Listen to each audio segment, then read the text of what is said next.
Welcome to the Blossoming Wisdom Podcast. In our second episode, we're continuing with a discussion on magic, its origins, our experience, how it traverses across different countries and cultures. Today, I'm joined with Chandra, who's joining us from Rome, and Monica from lovely Mexico. Hello, ladies. So nice to be with you again. Hi. Hi. So happy to be here. Hi, Thank Chandra. So beautiful. So in our last discussion, we kind of only started at the very top, so I'm sure this won't even be the final episode on magic. I think we'll just keep discovering more and more and more. And as we get feedback and questions from people, we'll go deeper into it, but it's worth to spend some more time on the subject today. So I think in starting the episode, I think I want to hear from Monica, and hear from you about traditions of magic in Mexico, because I'm sure I think it's, as I understood, as you shared with me in the past, it's also personal from family to family, how it's passed down through the generations. Yes, after we finished our conversation last time, I was just like sitting and kind of reflecting on what magic means to me and what magic means to me within the context of my culture. And then I was having a little bit of a hard time defining it for myself, even after our conversation, because I think there's not just one answer like we discussed. And then I was thinking, okay, like, why am I having such a hard time? And then just going back and doing a little bit of research, I realized that what we call magic sometimes within our culture is the way our ancient traditions just live their life. So there's a lot of like ritual and ceremony and just a lot of things that seem really special now because we kind of lost touch with it in a way, even if it's still really present in Mexico. And I went like into this like deep hole trying to research a little bit more about what ancient traditions call magic, and I realized it was just their way of living. Like they did rituals to harvest the land, and then they did ritual. They studied the stars because that was what they could see, and I'm sure they were trying to figure out the meaning in life, like we all are sometimes. So this was their way to relate. And then as time passed by, it got transformed, and then it got called out, like when the Spanish came and they were like, oh, you are doing weird stuff, so we're just gonna call it magic. So I was just going into this like process of trying to understand this for myself, and then trying to see what happens within my family, like what we do, like the rituals we do. Even I remember silly things like when I was little and it was Christmas time, they will say like, oh, if you want to travel, you have to go outside your house with like your luggage and run around the block for like 3 times so you travel next year. So that's also kind of magical. So I don't know where some of these, I'm kind of talking about different topics, but I don't know how things get transformed. But what's important to me at the end, especially with this conversation, is like, oh, what does this mean to me, and how can I relate to it in my present, but also looking at my culture and what magic represents to my culture. I don't know if that's answering your question, but if you have any more specific. Well, it's a start. It's a start. And I think I would say, and I'm sure that people who are listening, and I know Chandra feels the same, there's such a sweetness about you. And the sweetness is not a naive, not being naive. You know what I mean? Like there's such a sweetness and a humility that you bring that I just want to honor that in saying that to you, because I think that's most people when they're talking about it, it's from this place of like ego, and you're presenting. So I just want to appreciate that. I would ask you this. So, or maybe let's hear from Chandra, because Chandra, we see you and want to hear from you. So, like with magic, do you have any stories of magic that you want to share of what you experienced? Because you spent a lot of time in Mexico, and maybe perhaps that was like a really kind of a schooling on magic, maybe It immersion. was. It definitely was. First of all, it was finding out that it exists. Because before I really wanted to believe in some things, but I didn't have any direct experience. While being there, also spending some time with Monica and her family. The first year I was there a little longer. It was just natural. It was just part of everyday life. While in my country, all these traditions you were talking about had been treated like something, as you said, like naive, or no, not naive, more like weird, and something that has to be erased in order to progress with culture and making children go to school and science, technology, instruction. And so in the end, nobody has a, or maybe some people do, but it's not easy to get a direct experience of it. And when I was there, it was just normal. So I felt very good with it. After a little moment of awe, it was just happening. And even some other friends, when we were traveling around a couple of years later, they told us how to honor sacred places like ancient Mayan areas where a lot of tourists go. And you feel a bit like you're in Disneyland. But then after doing these very simple actions, somehow the place is completely different. So it is as if you would pass through a veil and uncover the real place. And you see all the other people going around like tourists in Rome that I know very well. But then it has a different feeling, and you feel that the place is very much alive and nature is very much alive. And that was a very strong experience, for example. And it brought me back, that when I came back, I started to try to apply it here. And many places that I used to know from with another view, let's say, they revealed themselves with a deeper dimension that I didn't see before. Interesting. Okay, so I have a question. So would you okay, you know, because you know the Vikings are very connected with magic. Actually, when you look through the Vikings, they really believed it was a part of life. You know, they had their crone type of like person they went to, which I guess would be called their shaman or something. You know, they really had this relation. And so there seems there with magic, as we were talking last time, that it's really connected with element, right? You know, because they're working with the elements. They found it to be very integral. And then until the Catholic Church tried to come in and do stuff. I'm not criticizing Catholics who are listening, but there was certainly a way, you know, religions come in and try to dominate and take over. And then, you know, it's the same with the Cubans. Like my best friend growing up, you know, her family planted Santeria. Mm-hmm. Yes. And so it's this kind of fusion, you know, and it was when we would go into the shops to buy the you know, the supplies they need, you know, as a kid, I was like fascinated. I was like, wow, what's this? But would you say, my question would be, do you think that it is a way to connect with the infinite, or is it something that exists between the two planes?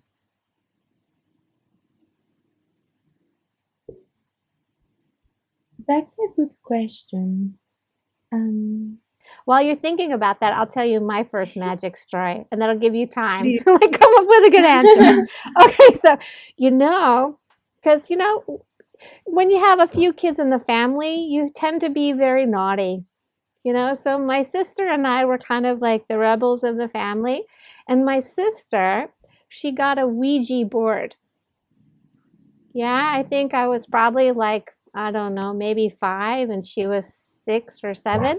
And she took it into the church, and her friends started to do it in the church, and the doors locked. And we got locked inside. This is a true story. And we were so astonished of how you could call upon things so easy. So I think part of the power was one is I think children have a closer connection because they're not yeah. so maybe they're they don't have so much doubt. So maybe they're easily reached. So I think there's something different with children, but that was my very first experience with it. And then growing up with my best friend, and she's probably listening to this, she's actually still a practicing witch in her tradition from the Santeria, but it was also this infusion with Catholicism. Like they have a lot of things like that. So what's your answer to the question? I think now I even forgot the question, but I think it's I think something between. No, I don't remember the question, but I think it is a connection between the two, like how you. But I'm trying to just gather my thoughts, but yeah, it's hard to try to communicate to something that's beyond yourself, like whatever you call that, like spirits or nature forces. And it does seem to me, now that I'm reflecting on the question, that it's something that happens when both sides communicate almost. It's like you kind of acknowledging that aspect and this energy or these spirits or this space like acknowledging back. I'm just kind of like thinking as I'm speaking. So if anybody has other thoughts, feel free to share them.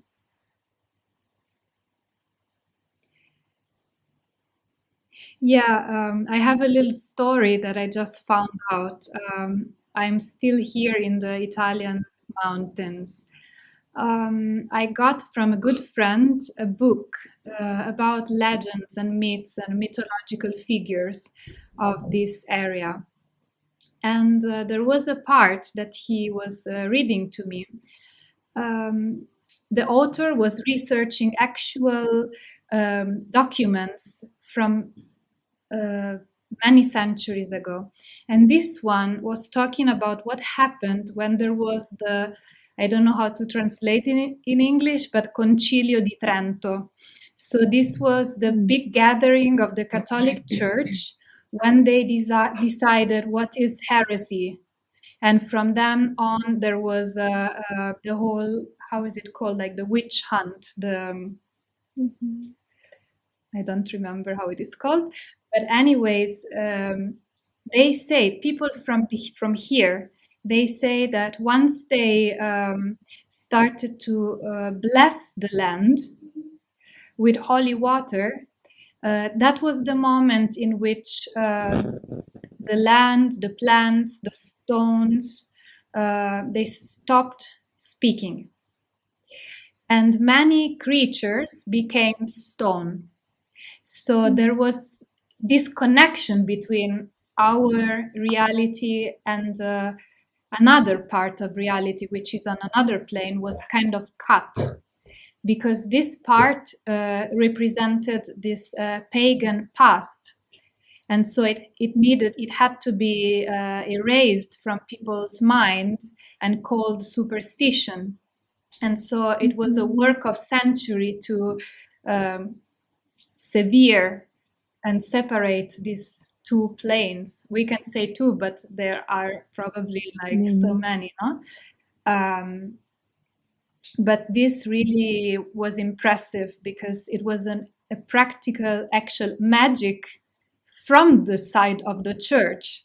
So it was a magical act from them in order to dominate on this other realm and to not make it accessible anymore for people, so that people would just rely on religion. You know, that's a story that actually crosses across countries. You know, so it's kind of where we were having the discussion in the last time about how different, kind of these undercover, and I think you were saying maybe it's a conspiracy kind of around. I don't really believe that. I think that there are secret societies. And I think that people also, I mean, as an astrologer, I have clients that are very well known, but have this very deep spiritual side, but they don't make it public, And I actually think that's very admirable, because I think, in a way, trying to put it yourself as knowledge and wise and spiritual, I think also is kind of, I struggle with it, like the authenticity of it, but it's definitely a move by the Catholic Church. Even when you study their traditions, they have a lot of things that are ritualistic, that also are power to cut or a power to open space, but then it's all put under kind of this holy space. So would you say then it's the connection between, is it the connection then with creation, Chandra? Is that what you would say? Yes, I would say it can be a form of communication with other planes, and it is definitely something that connects you to something else that is on another plane. Two teachers of mine said something that they said they were very cautious with this, because they said that most people were not equipped to deal with this space, and they had no idea with what they were connecting with. So in some way, I think it's also these positions of maybe power that actually you're able to understand the communion, or maybe that's making it too high. What do you think, Monica? It's interesting, and I think part of what magic is that, but also I'll give you another example. This example came to me when we were finishing our conversation last time, and I was like, oh, that was so magical what happened to me. And maybe it's gonna sound silly, but there's this time in which I had to travel, and I had a lot of little suitcases, and I was like, oh my God, I don't want to pay for the suitcases. And I was like, okay, I'm gonna do this and see if it works. So I was early in the airport, and then I was just in line, and I was kind of praying, which we also talk about if you think praying is a kind of magic, but that's another topic. And I was like, please let the guy that's gonna be on the other side of the counter be nice, and maybe he's not gonna charge me. And I was in my mind kind of getting into this space. And then I went in, it's kind of a mundane example, but I went into the counter, and this guy he looked at me and he said, I didn't even say a word. And he said to me, you know what? It's really expensive for you to have all these bags, but I'm going to help you. Just bring everything in, and I'm not going to charge you anything. And I was like, oh my goodness, I just made magic, but that's kind of more mundane. And I wasn't really communicating with any other spirits. I was just trying to make something happen in a more mundane way. But to me, that felt really magical. So I'm just bringing this example in to say what happened with those situations. And I know also Chandra may have a lot to say with people that are really into manifestation, or really calling what you want. But is that also magic? And is praying also magic? I don't know if you have any thoughts on that. Or is magic something more mystical? But don't you think prayer is mystical? I do think prayer is magic, but I just wanted to see what your thoughts are. Okay, Chandra. Wow, what comes to my mind is that I'm just learning a little bit of the Tibetan Buddhist tradition. I really know just a little, so if somebody is listening and I say something that is not correct, please let me know. But this relationship between magic and spiritual practice, which is sometimes not the same. And somehow I feel that there is, it is about the intention and the goal that you have. And how you relate to others, to everybody else, not only your friends or your family, people you know, but like the whole beings that are maybe touched by your action. And so it just comes to my mind this story of Milarepa, who was also a magician, who was this great yogi, and he started off as a magician actually, with the intent of getting revenge for how his father's family had treated him and his mother after his father died. And his mother pushed him to learn magic with a great magician so that he could seek revenge. And so he made a house fall and killed like 35 people. And he did some other, let's say, evil actions before turning to the Buddhist Dharma. And then he had to really work very hard to, let's say, pay off the karma of his bad actions. And after that, probably there are many things that he did that you could call magic anyways. But there was a different intention, and it was not this kind of selfish use of magic to obtain something, or because you feel something is right, even though it's only your idea. No, there are many people who do maybe very bad things, and they believe that they are doing it for the greater good. So it's difficult sometimes to tell, no? Because some people is very convinced, like I will save the world, and then they're actually causing harm. And I am very interested in this connection, because sometimes it feels that you should somehow renounce to magic in order to be on a spiritual path that is actually for the good and the benefit of all sentient beings. And there are so many stories also in other traditions about getting over magic and going to the real deal, which is meditation and selfless service and so on.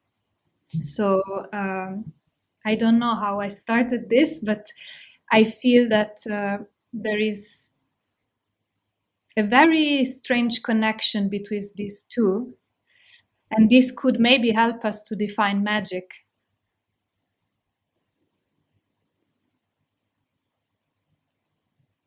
Maybe we're trying to define the indefinable. You know, because even in the Vedic tradition, and I wouldn't say I'm a scholar. Also, I've studied Tibetan as well, traditions, and they all come into this understanding, and throughout them, they also come into this there's power of cities, there's power over elements, and the yogis across traditions, India and Tibet, they're so interlinked. They can also perform and do these things, you know, even through the Vedic rituals they used to do, which I think the times we're not knowledgeable enough to do them. They can turn things of matter. They can do many things apart from them being elevated beings. But I think what he was, so I kind of think we're trying to define maybe something that's indefinable, because even in the yogic tradition, and is that this idea and this seeking of spiritual powers. There's a great book that I really cherish a lot. It's spiritual. He talks about spiritual materialism. Yeah, and I love that because I think it's such a great topic for us who are trying to achieve certain things. It's like the next and the next and the next, and let's do this, and I want to gain enlightenment. Okay, what is that? I want to do this. I did this meditation 12 days, 20 hours a day, blah, blah, who cares? Because it's also then there's a seeking of a gain rather than maybe a surrender. And I'm no adept, but I question also myself, what is the motive in that? So I think with going back to this, the magic, when he was saying this, one of them, and we all know who this teacher is, and he was talking to another teacher that we all know who the teacher was. And what he was saying is that he said, we're not of this earth. And it took, I thought about this for a long time because I thought, okay, so it's not good or bad, but are there different beings that practice different things? And maybe the mixing of the two causes a conflict. And then for this one teacher, it's from his tradition and maybe opening it to people who are not prepared, or maybe think, because a lot of, we know in our community, they try and emulate the teacher to a degree where they're mimicking, but they don't really have necessarily the wisdom or even the awareness of how to wield that energy. So I think in some way, for me, I think that magic is something to be approached with reverence and not just try and grab it and put it in your pocket. You know what I mean? Maybe I'm making no sense at all. No, it's totally good what you say, because it connects us again to the topic of magic in everyday life. So what kind of magic are we actually practicing or using or seeking now in our everyday and in our communities? Right. Because I think like Monica's story, I like it because it's like in everyday life, to shift the space a little bit or the environment. I think that is magic, and to make it better. Yeah. Rather than, I don't know, manifesting gold from the ceiling. Yes, and when we're talking about magic, I keep thinking inside about intention. Like this word keeps coming to me, like, okay, magic, and what does that mean to you? Does that mean you have like magic powers? Does that mean you can control nature? Does that mean you can control another person, which is not good, but some people think that's magic. But then what's your intention? What do you want? Or is magic what the ancient cultures did to communicate to spirit and nature? But what was their intention? To have this communion with something greater. So yeah, so when we talk about magic and what does that mean, intention keeps like coming back to me. Like why do I want to know what magic is? And why do I want to have magic? If I do I want to have like a free pass and not pay for my bag? Is that good or bad? Or maybe it's putting too much judgment, but just like thinking about these things, I think it's important when we're having these conversations. And I wanted to say something else also. This is going a little back into the discussion, but what you were saying about approaching magic with reverence and different traditions, and how I believe different people have different paths. And by paths, I don't mean something like New Age, but just you're like the way you're living your life in this lifetime is very specific to each individual. So what does that mean for that person? And because some people um, go and meditate, and maybe they are deep meditators and become enlightened in that way, but maybe somebody else, their way of reaching something greater than themselves is just being in nature, and they don't meditate, but they do their little rituals. So I don't know if I'm rambling now, but what I'm trying to say is like, yeah, each person has a different experience and a different way of connecting to their own experience in life. Right. I think it's exactly like what this book on spiritual materialism from this Rinpoche, where he was like, it's like, really, what's the intention? Why? Really, why? Okay, Chandra, what are your thoughts? Yeah, so many thoughts. I was actually thinking about a moment in which some kind of magic or prayer literally saved my life. And there I really had this very strong and clear intention of asking, please let me get out of here alive now. And then it happened. I don't feel like sharing the whole story, but there was a very dangerous situation, and it was very strange because somehow I was with somebody else and we got lost, but lost like in a natural environment that is not comfortable, that is very dangerous. And so we could have literally died.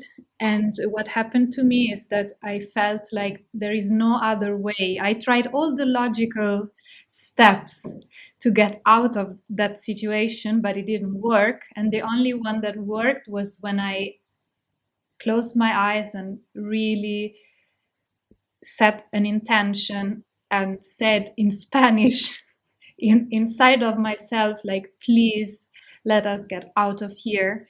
And it happened immediately.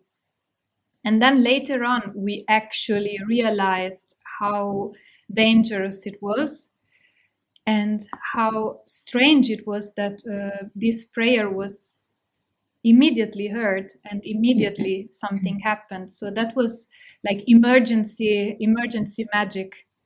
But there was another part, which is, for what I have as a little experience, always important, that before getting to this natural place, we left some offerings to the place. Like we left some sweets.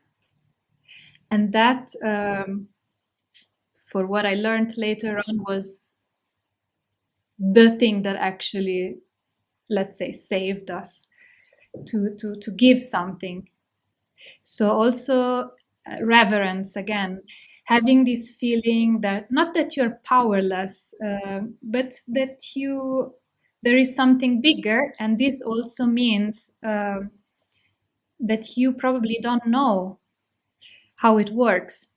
You don't know who is there, as you were saying.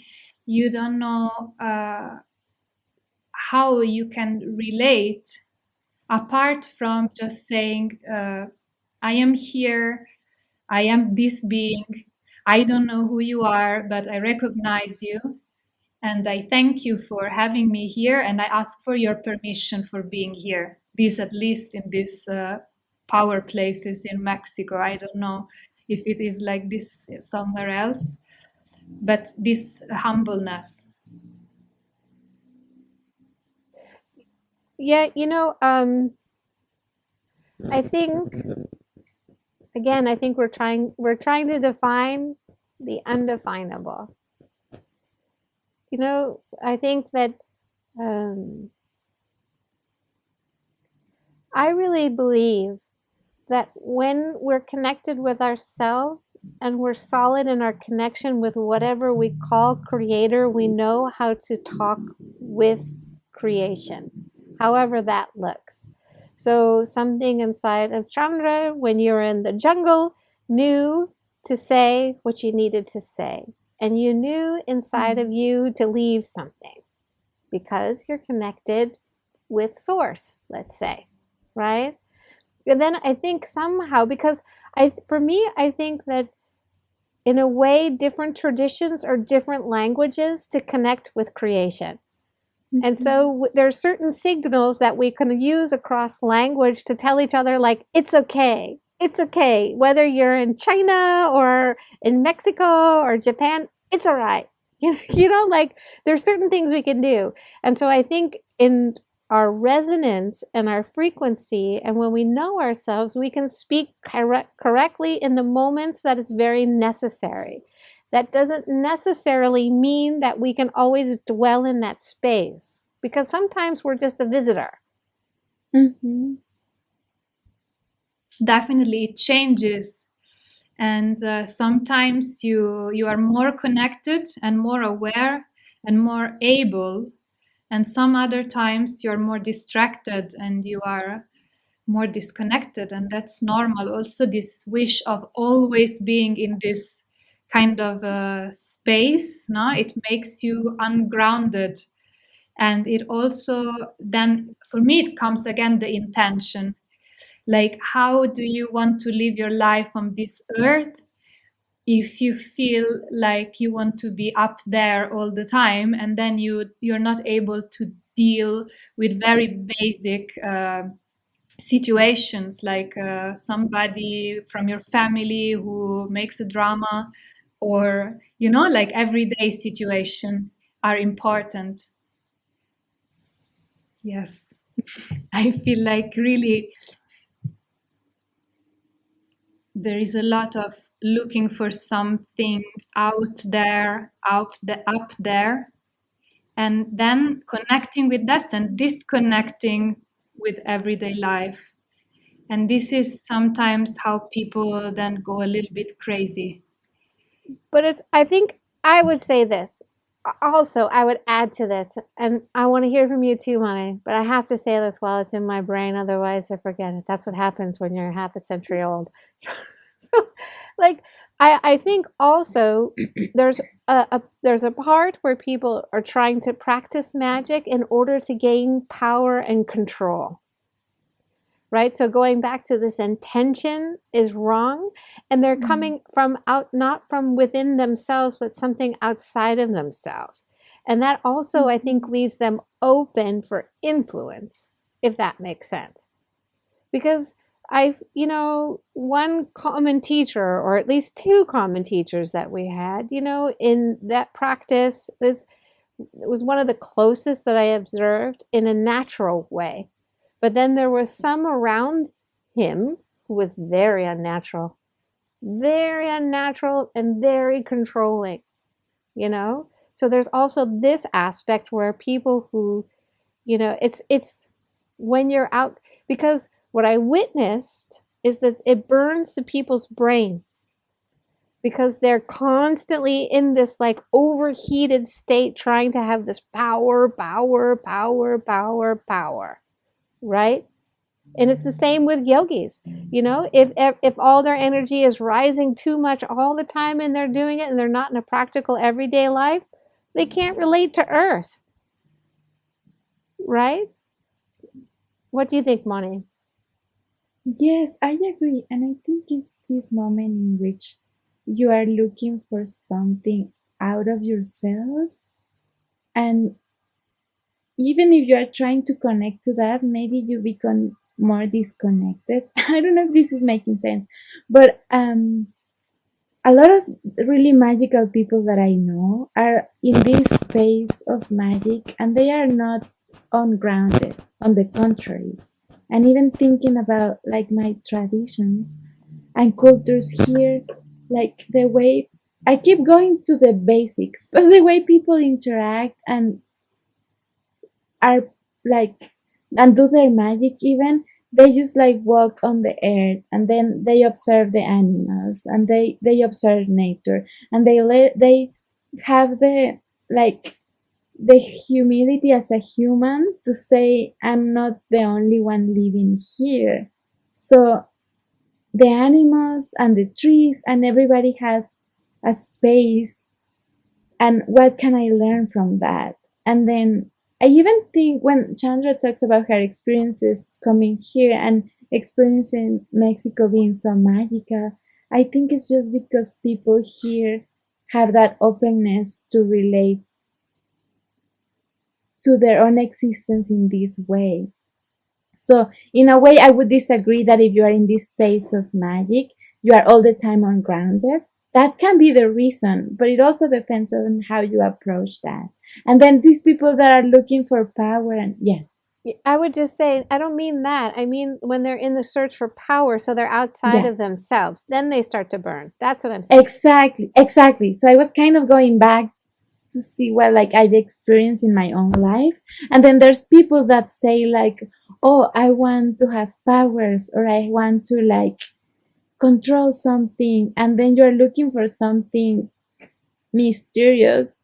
And maybe magic is not so mysterious as we think. You know what I'm trying to say? I'm not saying that it's not mysterious, but I'm saying it's magic. It's so precious that it's not something that has that, is like in a crystal ball in the ethers that you have to reach.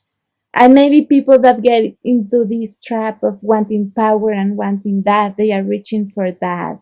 And they get burned because they get a little too trapped in their own head of what they want and how they want to reach this power. It's like the story of it's like the story of the Greek story of Icarus flying to the sun, no? Yeah, Wanting so much that then it gets completely burnt and falls to the ground. Yeah, I think it's the same with anything. You know, I really think that once you go outside of yourself, that doesn't mean you're not connected with something higher, but you're wanting to put something in rather than reach from within exactly. is where you can become toast. Yes. And okay, so then with this, I would say we had this discussion, is magic elements, right? And we didn't quite answer it. And I'm not saying that we can answer it because we're not professing to be authorities on anything. We're having discussions, right? So, you know, in my time spending, like for example, with Donna Leova and this, she uses elements big time. She does, yeah. Excuse me. And okay, so I just had this idea. So I think life on Earth is all about elements. Our existence is about elements. Seasons are elements. I'm studying a little bit more about this in the traditional Chinese medicine. So you like sicknesses and imbalances relate to elements. So yeah, so I'm trying to think, okay, yeah, maybe magic is elements, but also elements are life. So our life on planet Earth, right? We don't know how life is somewhere else or in another planet or in another plane. But life on planet Earth in our existence, it's all elements. So yeah, magic is controlling elements in that way. Is that making sense? It's not controlling, but making the right mixture to affect something or open something up. Yeah, Maybe. or making a move, like moving things. Yeah, I mean, because it's the same in the Vedic system. You know, they have certain things they need. If it's like to make it work, right? So for them, in order for it to affect whatever it is that they are, okay. So then, because prayer. You were saying prayer is magic. I think that's great. I think prayer is magic because it's also spells. So it's very different, right? So like, I don't know very much about Western, like Wicca. Maybe one of you guys know about it, but they're Not really at all. working. Yeah, me neither. So sorry for those of you who are listening. Maybe we can invite somebody on in the future about this. But I mean, because my friend who's from this Cuban tradition of Santeria, it's different. You know, And I have to say, sometimes even when we would go to special places, I was a little scared. I was a little, because it was even some shops, some of the things I bought, I was like, whoa. In some of the markets in Mexico too, where you can get certain things, it's also can be a little like, oh my God, I'm not that strong, Yeah, Definitely had that that's true. experience. In India too, there's a lot of like spell making. The yogis also have their special kind of a magic that they do, right? Mhm. So, Monica, I want to ask you, if it's not too personal, I want to Yeah. hear, what is your most potent magic story? My most potent. I'm try to single one out. My brain kind of like short circuits because I don't know what. Okay, maybe I'll give you one, but I don't know if it's the most powerful. But talking about these topics, how magic can be also heavy, or some energies can be heavy. So I remember I was like with a group of friends, and they were like, oh, like so and so, this person in the mountains has this saint, and it's a saint that's very, like, I don't want to like give very specific examples, but it's a saint that's really like heavy. People ask really heavy favors to this saint, and then I was like, I don't want to go. Like something inside of me was like, this doesn't feel right. But then my friends were like, don't be superstitious, which is another conversation. Like we say, don't be superstitious, but I think here in Mexico, everybody is a little superstitious. So they were saying like, just go and it's gonna be fine. And I was like, okay. So we went up to the mountains. We were like up in this place, in this little like cabin that they did for this saint. And as soon as I sat down in there, I was like, yeah, this feels really like magic, but not a kind of energy that I want to be around. And then I was like, oh my God. And then it was dark and people starting to come. And I remember this guy that was really drunk started to come and pray. And I don't know if I'm taking the conversation to a completely different space, but then I was like, okay. And then I was there. And then the next day I was like, oh yeah, I believe in magic and I believe in forces, but you can also choose what you relate to. And especially coming from a place that there's a lot of rituals and ceremonies. So it's hard to pinpoint one. But that particular situation made me realize like, you have to be careful of the things that you relate to. You can choose your own path. Like a person can go and do the rituals and do like things that are intense and look for whatever they want, and okay, they can do that if they want, but I have the right to choose my own path even in these magical realms. Now I'm sounding really esoteric, but stop me if you have any questions. And then I was like, okay, and then it made me think, what is this energy to me, and what is magic, and what do I want to relate, and what do I want to like cultivate inside of me? Because this goes back to our conversation, like these topics and these energies can be very powerful and can be very seductive. Even a spiritual path can be very seductive. I don't know if I should say that. So just it's like, okay, and it was a strong experience, and then it made me think like, okay, what is my intention? Going back to intention, and I just need to take a minute and sit and see what I want to do when I relate to these topics. So that, I don't know if that was my like most magical one, but this is a recent one that was very intense for me. Thank you very much, Mommy.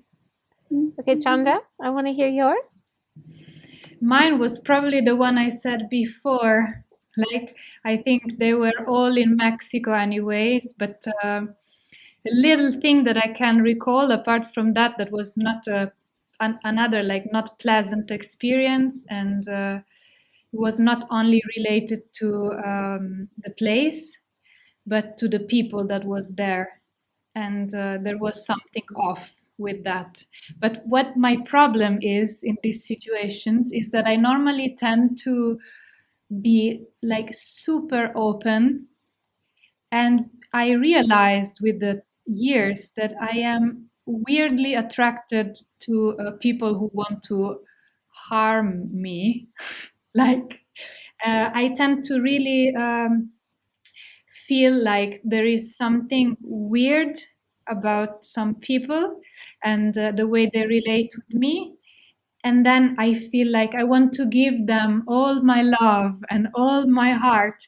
And by now, this became a red flag to me. When I feel like that, I am like, okay, know that there could be something off. Because sometimes I felt like this around some people, and then there were very, very strange things happening. And I felt very bad afterwards, like there was some intention of hurting. And in that case, we were saved. But something on a positive note, I was actually with Monica once with Doña Leova in the Mexican mountains somewhere. And we were walking with her in the forest. And at some point she said, Monica, pick that leaf for me, please. And she was like, oh, which one? Yeah, that one. Yeah, this one. This is what I need. So she got the leaf from Monica and she rolled it in a little pipe and just put it in the soil that was like the mountain soil. So it was like almost vertical. And immediately some water started to flow out of this pipe made out of a leaf. And we drank out of it. And that was the most delicious water that I ever tasted. It was so alive. And yeah, that was really, really wonderful. Wow, that's an amazing story. Wow. And what about you? You know, I had an accident maybe 10 or 12 years, no, like actually, sorry, like 15 years ago. I had a very bad accident and I was in the hospital and I was dying because I was out of my mind, first of all. Like, I had lost so much blood that I wasn't thinking clearly, because I didn't have the energy for my brain. And I was telling all the nurses and the doctors, it's okay, it's okay, it's okay. And don't worry, don't worry, don't worry. And everybody that I knew was at the yoga festival. And my sister was having a baby, and I didn't want them to call her and stress her out because she was just a few days away from giving birth. I was like, no, I just need sleep. I just need sleep. I just need sleep, And the nurses were actually crying over my bed and they resuscitated me. And I was like, I just need sleep. I just need sleep, And I signed a paper that said like refusing because I didn't want to take a blood transfusion because I just was not so clear about it. I was like, really, I lost a lot of blood.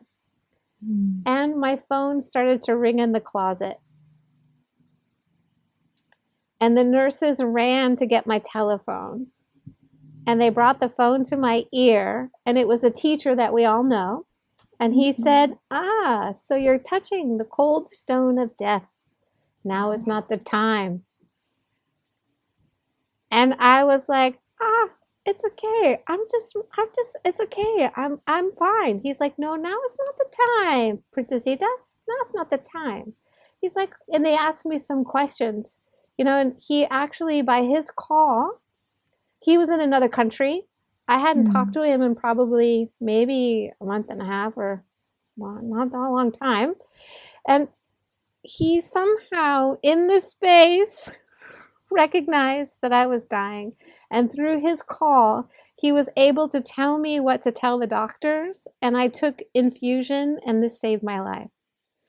And then it was like, so that was kind of extraordinary for me to see something beyond time and space where there was an observation and then an intervention. And forever I'm indebted for that, like somehow. Like, so that was my most, I think, really tangible one where I can say it wasn't a fantasy. Yeah. Like it wasn't something that I witnessed. I thought, oh my God, it was really like for me, like so touching that I thought there's so much that can be like seen that I don't see. Oh my God, like imagine if we had that awareness to check in time and space with somebody. Oh, I mean, to help somebody, not do like a parlor trick of like, now here's this, So that was my magic with him. Yeah. Very touching. Thank you. It was like quite an experience. Like for me, it was God talking to me. It was even beyond myself or this like great teacher. It was really about God talking to me saying, you see, there's something beyond. Believe and trust. So I think it's again where there's this reverence, because when it's real and true, it can shift and change so much. Even when it's real and true and it's negative, it can still shift so much. Because it's also this place where we were talking last time, how we romanticize this, what's good and what's bad. What's good and what's bad, what's right and what's wrong. Who the hell knows if these people that I think are doing like this dark stuff and ordering like crushed up bones and having it sent to them to do things, how do I know that that's not okay? I don't know. Really, I mean, I don't. Yeah, it's true. But I know inside me, I don't want to be around it. Yeah. So great. Any like closing thoughts? I think it's really, again, I think it's about just opening the conversation of exploration and really bringing it to like an altar of offering, just like we said, that it's something that we really honor. Yeah. And I think it's something I observed in myself, my intolerance and judgment of other people with titles and things through social media. It was really it took a while, and I had some funny things that I laughed about. I still will laugh about, but I, because it's a little absurd, I think, but it really showed me a lot of my own intolerance within. So it was a good teacher for me. So I'm really happy to be on this journey with you both. I trust you and love you so much with my heart. Oh, me too. And I think this is just us sharing and having conversations about our beliefs or experiences, and it's just us trying to to understand ourselves and the world and these like things that we feel called towards, and maybe somebody out there relates to our conversations. Yes, it feels like it is the beginning of knowing how much we don't know. And this is in a way very exciting and very relaxing too. To just say, I don't know anything, this is my little experience, let us share and let us see whether we can learn something. Maybe it's just another experience, but I really hope that people listening could have some nice inputs, and it would be nice if there are some questions about what we talked about. I think we could gather them and then talk about it in the next episodes, probably. I think that's great. I would just add to what you said, Chandra. There's freedom in not knowing. Isn't it great? You're not responsible. I don't know. And then you're more open to explore, wouldn't you say?